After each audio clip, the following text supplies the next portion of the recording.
Halo anak-anak Indonesia, apa kabar semuanya? Kamu percaya bahwa anak-anak semua dalam keadaan sehat. Anak-anak adalah anak-anak yang penuh dengan semangat. Aku ucapkan selamat datang di channel saya, channel Sudizaro Mendeva. Terima kasih saya ucapkan telah mengunjungi channel ini. Baiklah anak-anak, mari kita melanjutkan pembelajaran kita pada pertemuan kali ini. Namun sebelumnya, mari kita berdoa sesuai dengan ajaran agama dan kepercayaan kita masing-masing. Berdoa dimulai.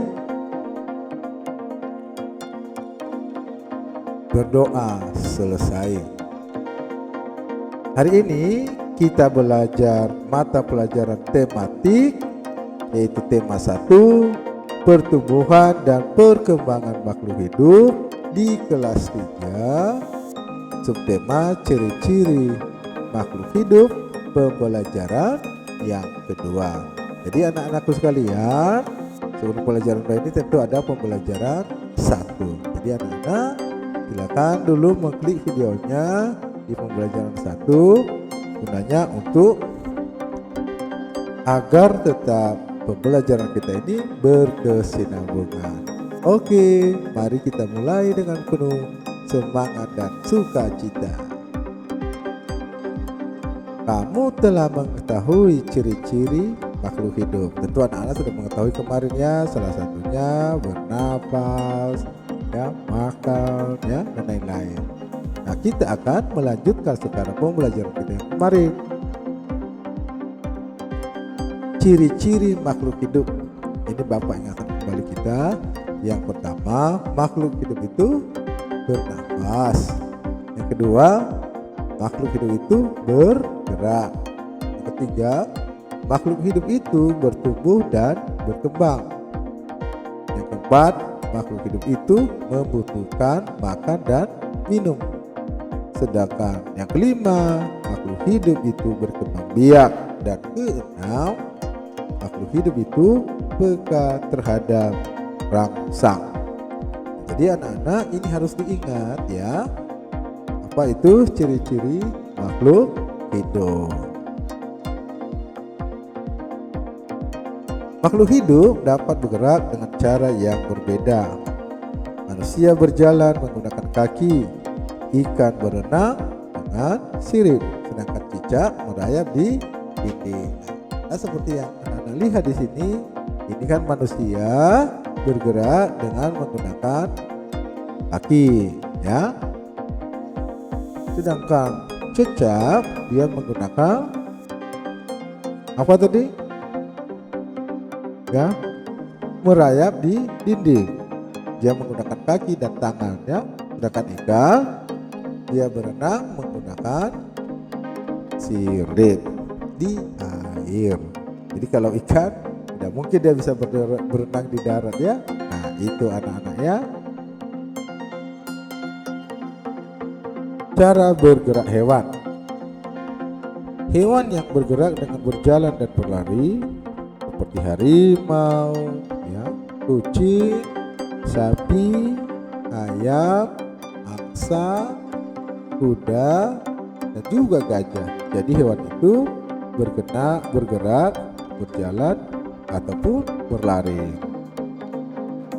Hewan yang bergerak dengan melompat seperti katak, ya, kanguru, kutu, ya. Kalau ada kutu di kepala anak-anak itu melompat tuh, ya. Terus kelinci. Hewan yang bergerak dengan cara berenang dengan sirip seperti ikan, lumba-lumba, paus, ya. Terus hewan yang bergerak dengan terbang seperti burung, kupu-kupu, lebah, capung, dan juga kumbang dan lain sebagainya. Hewan yang bergerak dengan perutnya seperti ular, cacing, dan juga siput dan lain sebagainya. Ya, itu anak-anak yang jenis-jenis cara bergerak beberapa hewan. Nah, apakah tumbuhan juga bergerak? Nah, mari kita pelajari anak-anak, apakah tumbuhan itu bergerak atau tidak. Nah,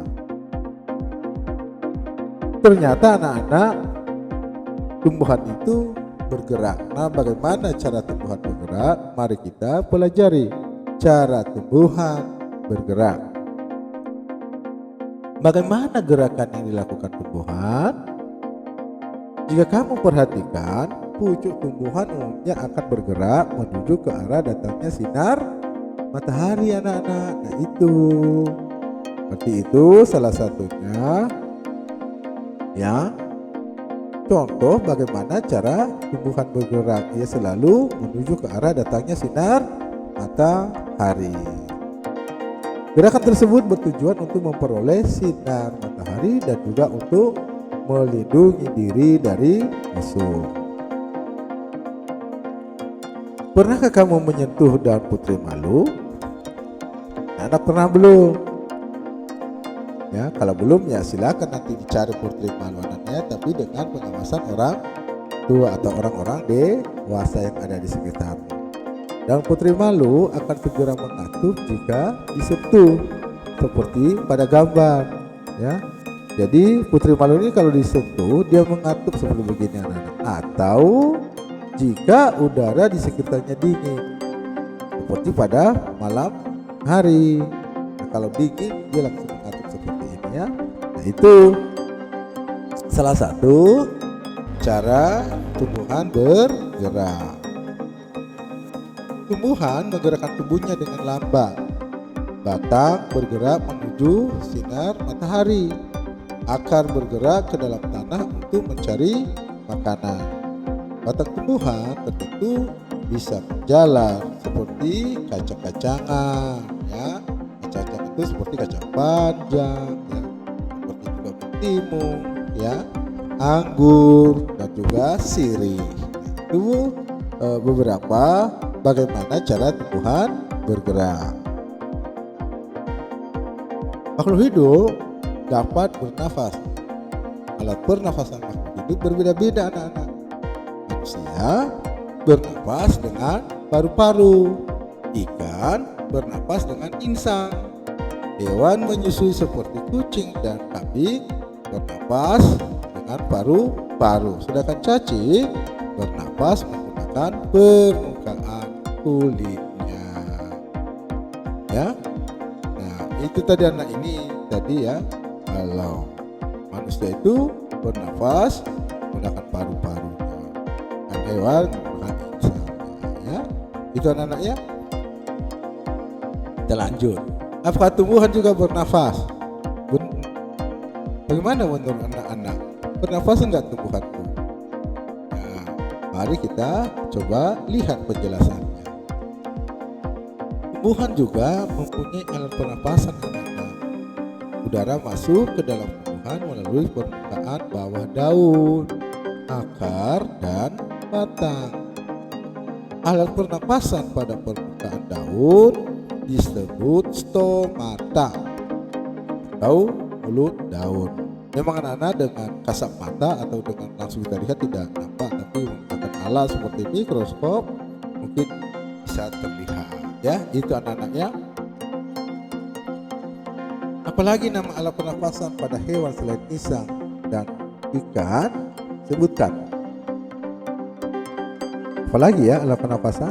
Nah, hewan memiliki bermacam-macam alat pernapasan. Hewan darat bernapas dengan paru-paru. Pasti kalau di darat itu hewan-hewannya bernapas dengan menggunakan paru-paru, sama dengan seperti manusia. Hewan yang di air bernapas dengan insang. Nah, itu anak-anak, hewan yang di air bernapas dengan insang, atau juga ada yang ada di laut ya. Cacing bernapas dengan kulitnya. Nah, sedangkan burung bernapas dengan paru-paru dan kantung udara atau yang disebut dengan pundi-pundi udara. Nah, ini anak-anak ya. Burung ini bernapas dengan paru-paru, ini paru-parunya. Nah, lalu ada kantung udara, ada yang di depan dan ada yang di belakang atau yang disebut dengan pundi-pundi udara juga ya. Makhluk hidup dapat tumbuh dan berkembang. Tumbuh artinya bertambah ukuran, tinggi, dan beratnya. itu artinya anak-anak ya, tumbuh itu artinya apa? Bertambah ukuran tinggi dan beratnya. Seperti ini anak-anak ya. Waktu kecil manusia itu atau kita itu seperti ini, dibungkus ya, karena kedinginan, karena baru lahir ya. Lalu dia lama-lama seperti ini sudah mulai umur 2 sampai 3 tahun, lalu umur 5 tahun sampai 6 tahun sudah mulai sekolah, lalu seperti ini ya. Ini pertumbuhan yang disebut dengan tumbuh.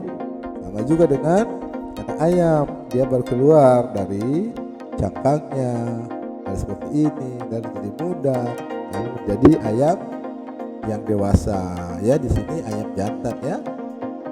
Nah, itu anak-anak cara atau makhluk hidup itu dapat berkembang, yaitu tumbuh. Nah, ini lagi anak-anak ya. Makhluk hidup itu nah seperti ini, kacang ya. Ini ayam bertelur ya. Baru ini anak-anak ada sudah dewasa. Nah, itu anak-anaknya bertambahnya berat dan tingginya. Makhluk hidup dapat berkembang biak. Cara berkembang biak makhluk hidup berbeda-beda. Ada yang berkembang biak dengan cara melahirkan, ada juga yang berkembang biak dengan cara bertelur. Berdasarkan perkembangbiakannya, hewan dikelompokkan sebagai berikut anak-anak. Yang pertama, hewan bertelur atau disebut ovipar. Hewan yang berkembang biak dengan cara bertelur disebut ovipar. Contohnya ayam. Ini ayam anak-anak. Apalagi ini burung. Itu contohnya bertelur, disebut ya hewan ovipar. Ini penguin ya. Lalu apa lagi? Ular, ada juga ular yang bertelur ya. Itu anak-anak. Lalu ada kupu-kupu. Apa lagi ya kira-kira? Nah, ya ini laba. Pernah kalian lihat nggak anak-anak telur laba-laba? Dia membawanya kemana-mana. Kalau telur kupu-kupu dia menempelkan pada daun ya. Kalau telur ayam pasti anak-anak sudah pernah lihat ya. Telur burung ya, telur penguin. Nah, itu anak-anak ya, cara berkembang biak hewan atau bertelur dan disebut ovipar. Nah, sekarang hewan beranak anak-anak atau melahirkan atau seperti manusia. Hewan yang berkembang biak dengan cara melahirkan disebut vivipar. Contohnya apa? Nah, ini sapi. Jadi anak-anak, sapi itu melahirkan sama dengan manusia ya. Juga berkembang biak dengan melahirkan. Apalagi kucing ya, itu juga melahirkan. Apalagi gajah, apalagi monyet, apalagi lumba. Itu semua berkembang biak dengan cara beranak atau melahirkan yang disebut dengan vivipar. Nah, ini lagi anak-anaknya, hewan bertelur dan beranak artinya disebut ovovivipar. Hewan yang berkembang biak dengan bertelur dan beranak disebut ovovivipar. Jadi telurnya ini anak-anak ada di dalam perutnya. Lalu setelah mau menetas baru keluar ya. Keluarnya cangkang dari telur itu bersama dengan anak-anaknya ya. Contohnya apa? Seperti ini kuda laut, apalagi bunglon, apalagi kadal, apalagi, dan ada juga beberapa jenis ular anak-anak ya. Waktu dia melahirkan ada ikut cangkangnya dari dalam perutnya saat dia melahirkan. Ada beberapa hewan atau ular tertentu. Nah, makhluk hidup memerlukan makan dan air. Manusia memerlukan tumbuhan dan hewan untuk makanan. Sebagian hewan juga memerlukan tumbuhan untuk makanan. Makan adalah proses memasukkan makanan dari luar tubuh. Makanan masuk ke dalam tubuh melalui mulut. Makhluk hidup perlu makan untuk mendapatkan tenaga atau sering disebut anak-anak energi. Ya. Nah, makhluk hidup berbeda-beda. Makanan makhluk hidup berbeda-beda anak-anak. Contoh ini, manusia. Makanan manusia berasal dari tumbuhan dan hewan. Makanan utama manusia adalah nasi. Nasi berasal, maaf itu ada kurang huruf ya, dari tanaman padi. Dan makanan yang berasal dari hewan adalah susu dan daging. Jadi itu jenis makanan manusia. Seperti ini anak-anak ya. Ini Edo dan kawan-kawannya sedang makan. Di sini ada ikan, ada susu, ada tahu, ya, ada nasi dan lain sebagainya. Itulah makanan manusia. Makanan tumbuhan berasal dari air, zat hara dan zat asam arang. Dengan bantuan sinar matahari, ketiganya diolah menjadi makanan. Nah, zat hara berasal dari tanah anak-anak. Adapun zat asam arang berasal dari udara. Nah, pengolahan makanan dilakukan di daun. Jadi anak-anak, tumbuhan itu membuat makanannya sendiri ya. Jadi dia tidak bisa makan dengan orang-orang. Lain kalau kita kan bisa makan dengan ibu ya, dengan ayah atau dengan bapak atau dengan mama. Kalau tumbuhan tidak, dia bisa bikin makan sendiri. Jenis makanan hewan sangat beragam anak-anak. Ada hewan yang hanya makan tumbuhan seperti kuda ya, sapi, kambing dan kerbau. Ketiganya memakan rumput dan daun-daunan. Nah, ada juga hewan yang hanya memakan daging ya, seperti ular dan ikan hiu. Ular memakan tikus anak-anak, hiu memakan ikan-ikan kecil. Ada juga hewan yang makan tumbuhan dan juga hewan seperti ayam makan ulat dan padi. Nah, itu anak-anaknya jenis makanan hewan yang sangat beragam. Makhluk hidup peka terhadap rangsang. Pekaan makhluk hidup terhadap rangsang berbeda-beda anak-anak. Jika kita melihat sinar matahari atau sinar yang menyilaukan lainnya, dengan cepat kita menutup mata anak-anak seperti ini ya. Kita langsung menutup mata. Daun putri malu akan menutup daunnya jika disentuh anak-anak, seperti yang Bapak terangkan tadi. Bagaimana makhluk hidup itu menanggapi rangsang. Buah pada pohon pacar Cina akan meletus jika disentuh. Nah, ini yang tapi bukan seperti balon meletus ya, besar, bukan meletus ya, kecil ya meletusnya. Landak dan kaki seribu akan menggulung badannya jika disentuh. Nah, ini anak-anaknya kaki seribu dan juga landak ya, kalau disentuh dia menggulung tubuhnya.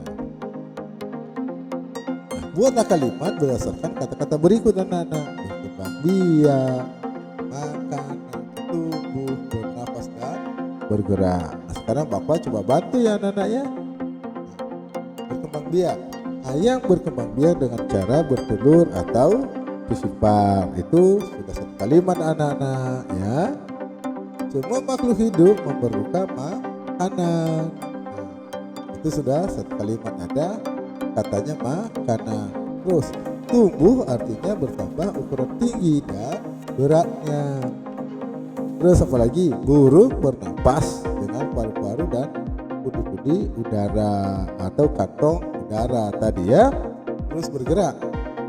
Burung bergerak dengan cara terbang. Nah, itu anak-anak contoh-contoh membuat kalimat berdasarkan kata ya. Manusia adalah makhluk hidup yang paling sempurna. Manusia dapat melakukan gerak dengan bermacam-macam cara.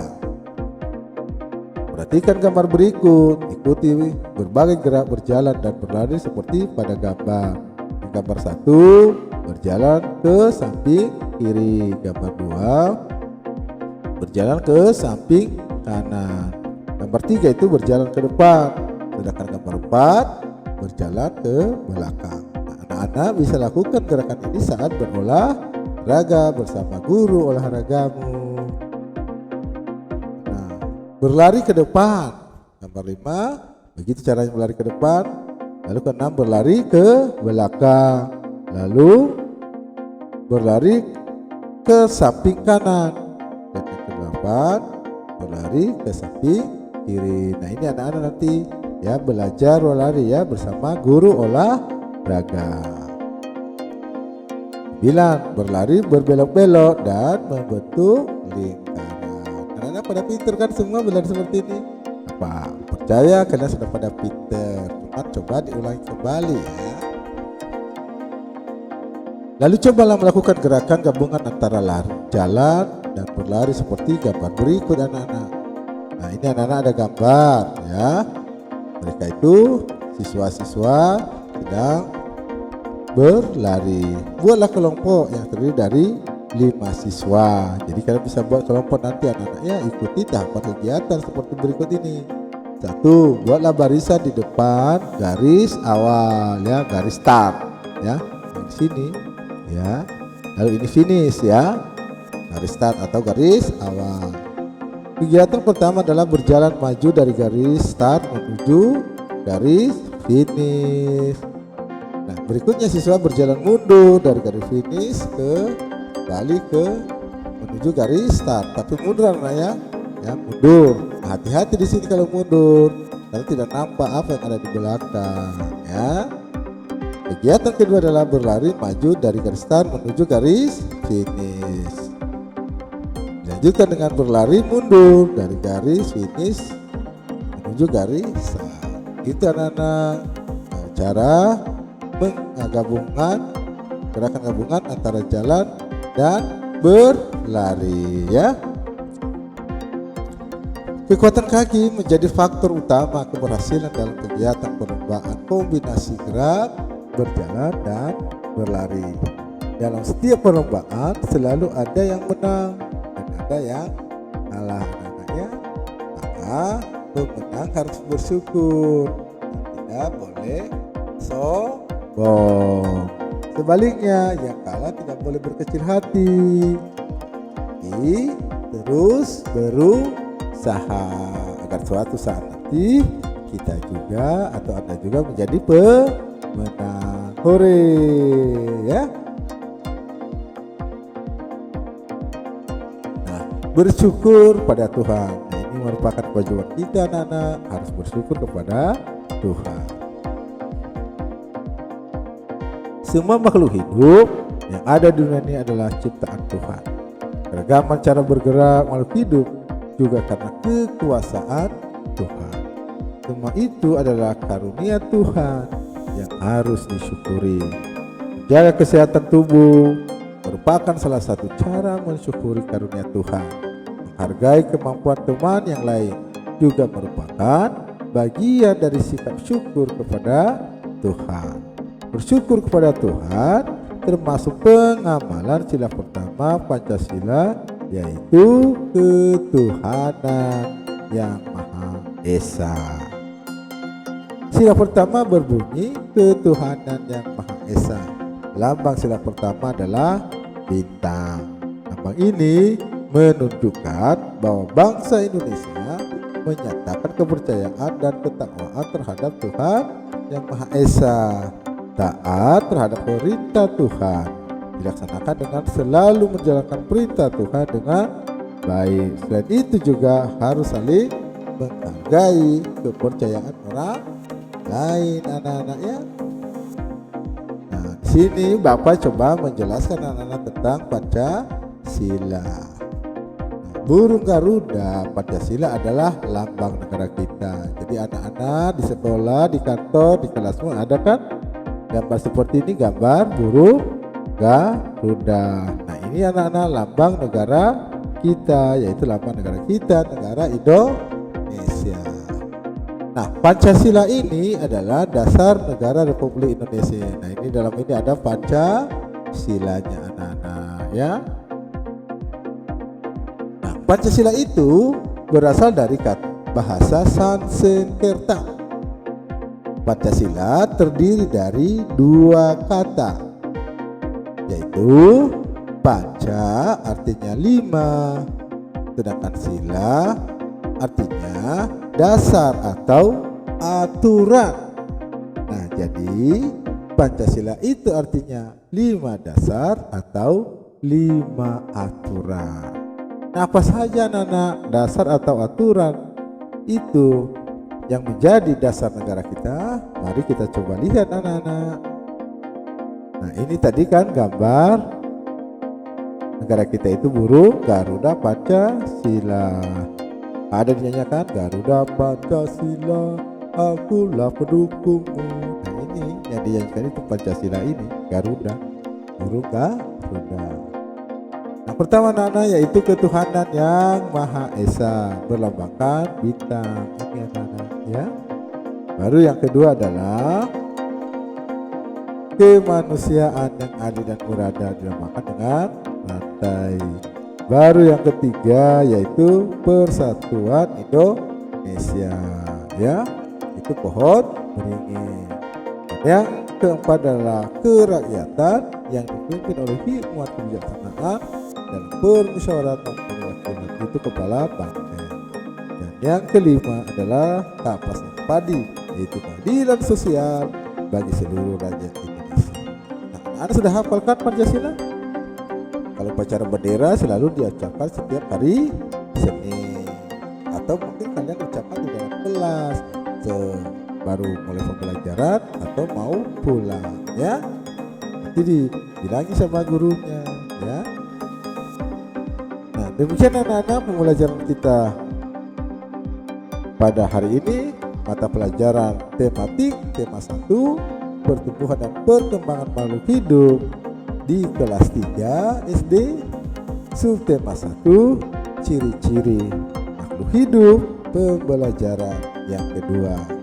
Sekali lagi ya, Bapak minta maaf kalau ada kesalahan menyampaikan baik dalam bentuk tulisan, perkataan, dan juga penjelasan dari Bapak. Saya percaya anak-anak bisa menanggapinya dan bisa belajar lebih baik lagi dengan penuh semangat. Terima kasih anak-anak, sampai ketemu pada pembelajaran berikutnya, yaitu pembelajaran 3 Tuhan.